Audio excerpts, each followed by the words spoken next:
Hey, come on into the room. Come on in. I've got a word for you. This is Pastor Darren Lamont Edwards, lead pastor of United Believers Community Church in Kansas City, Missouri. Thank you for joining me in another virtual Bible lesson. Your new now. Can we talk for a moment? Are you stuck in your new now?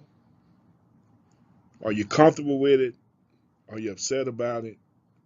Are you discouraged by it? But whatever you feel, the fact is, you're in a new now. And I want to bring you comfort, and I want to challenge you to find the strength and the wisdom you need so you're not stuck where you are. But the fact remains, you're in a new now. This is a now that's new, but you're with a God that's not new to the now that you're in. So though it's a new now for you, it's not a new now for God. That this aged God is going to help you with the strength and the wisdom you need as you navigate your new now so you don't feel so stuck and challenging. Life is not so complicated and you're not so confused. So I want to couple this lesson with faith and feeling. I don't want to disregard your feelings, and that's not where I am, because your feelings are your feelings. But the fact of the matter is, God is going to move you, some gently, some with a powerful push. Others he walks alongside, some he leads. But you're going to get to what God has next for you. But you have to speak out loud right now. I'm embracing my new now. I've had to do it. The loss of a dad, the loss of a big brother. You've had to do it, and loss and challenges in your life, haven't you? You've had to do it when you changed jobs, right? You've had to do it. You moved cities, or perhaps transitioned to a different church, or staying with where you are. You find yourselves all the time navigating a new now. But here's where God steps in. You're not meant to stay stuck in your nowness. I know that's not a word. It's a word I made up, but it's a good word right there. So I took a long introduction to say, will you call somebody, text somebody, tell them that the virtual Bible lesson with Pastor Darren Lamont Edwards, lead pastor of United Believers Community Church in the beautiful city of Kansas City, Missouri, so we can find strength and wisdom to deal with our new now. Let's go. So in the space between no longer and not yet is where you are. Many people live between no longer and not yet, and you're somewhere in the middle of that. It catches most of us by surprise. That's why it stings. Life is going along the way it goes along, and suddenly we find ourselves at a crossroad of what was and what's yet to be. We praise in the new now. We sing in the new now. I preach in the new now. Can I get a drink of water?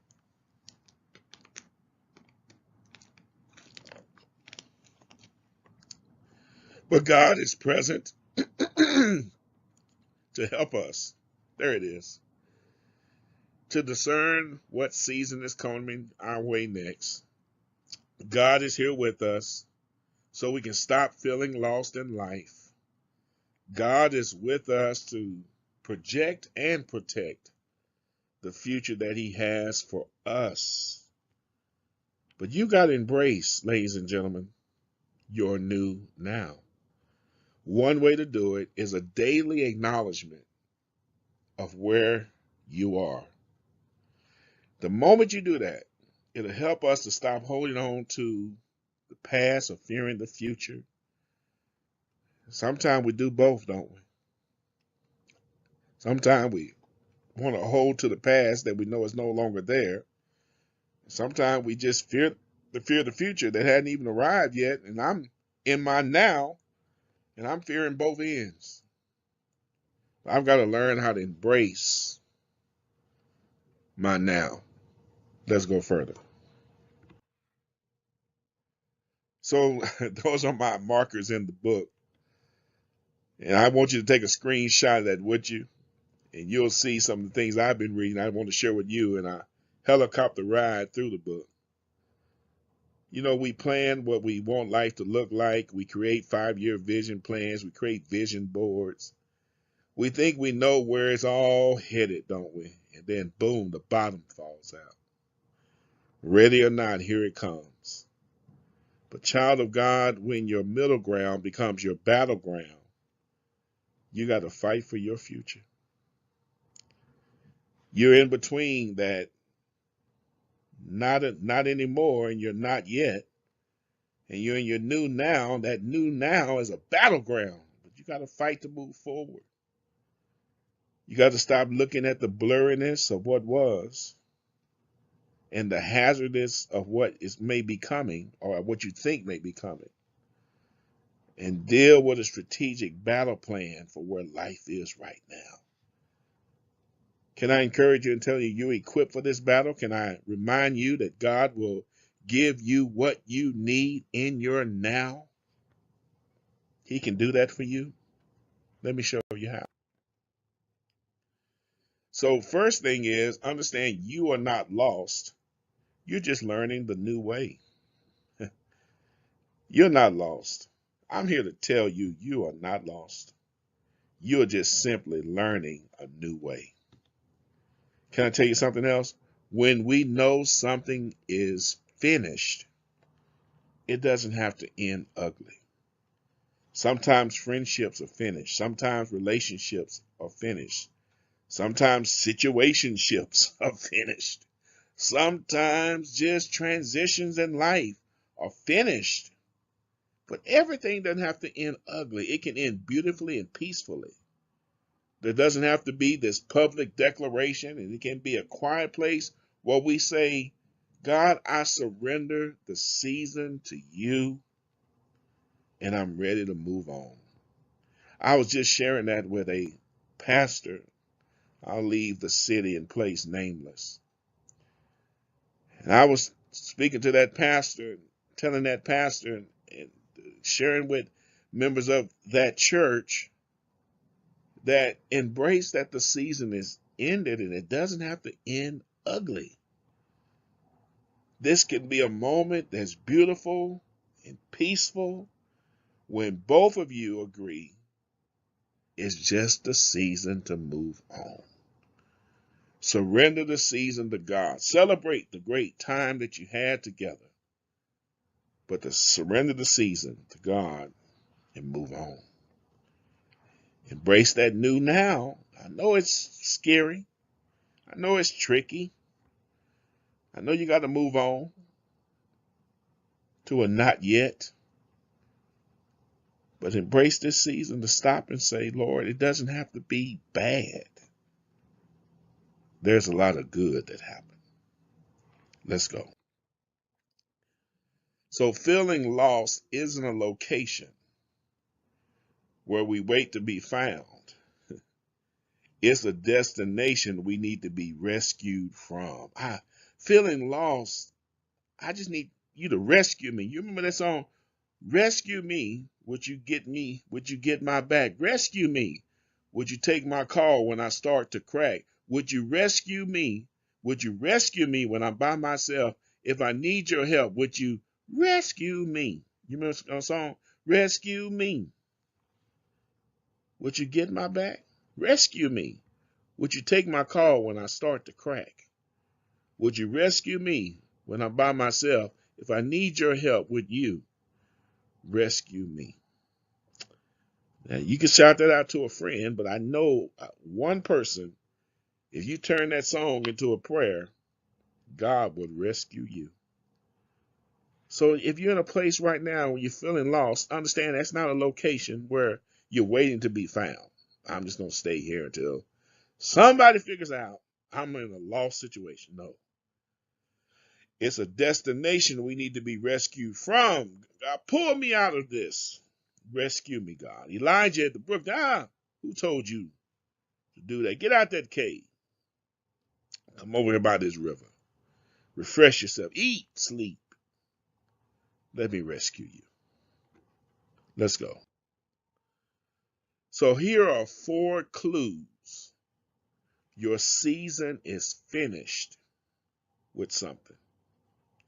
Number 1, what once made you feel free is now constant frustration. That's when you know the season is finished. Number 2, there's consistent conflict around this situation, and it's an unsettling place in your soul, and you can't seem to find any resolve with it. Number 3, you are out of ideas on how to keep things moving forward. You've exhausted all of your options, conversations, and ideas. Number 4, God is showing you something in this situation that you look at and think it shouldn't be this way. When you look at those 4 clues that the season in this situation or situation you found yourself in is over, which one would you put into the chat box? Or which one in your mind would you mentally say? Or would you say, hey, Pastor Edwards, I've experienced 1, 2, 3, and 4? Or would you say, in right now, this state that I'm in, Pastor Edwards, here's the number I see right now for myself. Seasons change, but God doesn't change.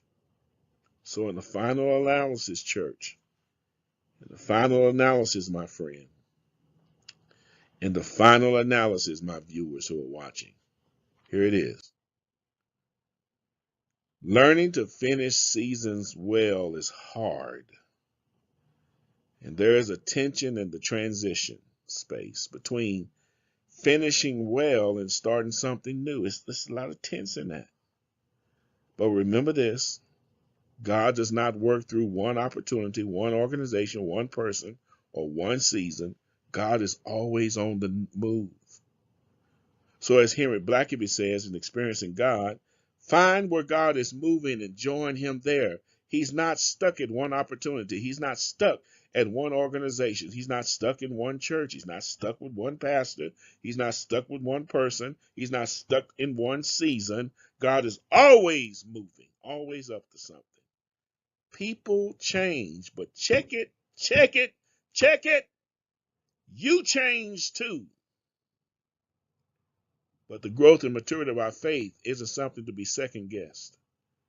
And there are times in our life where we must look at a situation and decide, I am finished with this place in my life. And may I submit, when Jesus died on the cross, he closed the chapter, didn't he, in his new now.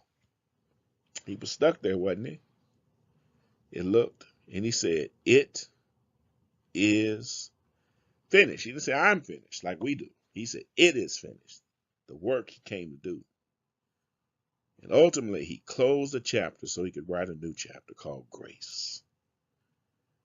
And so, ladies and gentlemen, brothers and sisters, I want to experience the space of grace. Maybe you're at a point where you say, I need to close this chapter so God can write a new chapter in my life. How many more pages are you going to write in a chapter you know that's finished? Just write the end. And I know, boy, that'll make you cry. Because it's painful to write that. I'm not being light on feelings. I get it. I got to write the end. Somebody I've been married to for 40, 50, 60, 70 years. Man, that hurts. I've got to write the end to the loss of a child or a loved one. I've got to write the end, Pastor Edwards, when I've been on this job and they won't give me my pension or they're holding back my retirement. And you're telling me to write yeah. I'm not discounting the feelings. I'm just trying to not to have you stuck in a place where God wants to give space for grace in this next new chapter of your life. Hey, I hope I put something on your mind. This is not an easy subject, but it's a grace-filled subject if you receive it. Hey, it's been Pastor Edwards in our time of discussion. I pray you've enjoyed it. Let's talk about it. Until next time.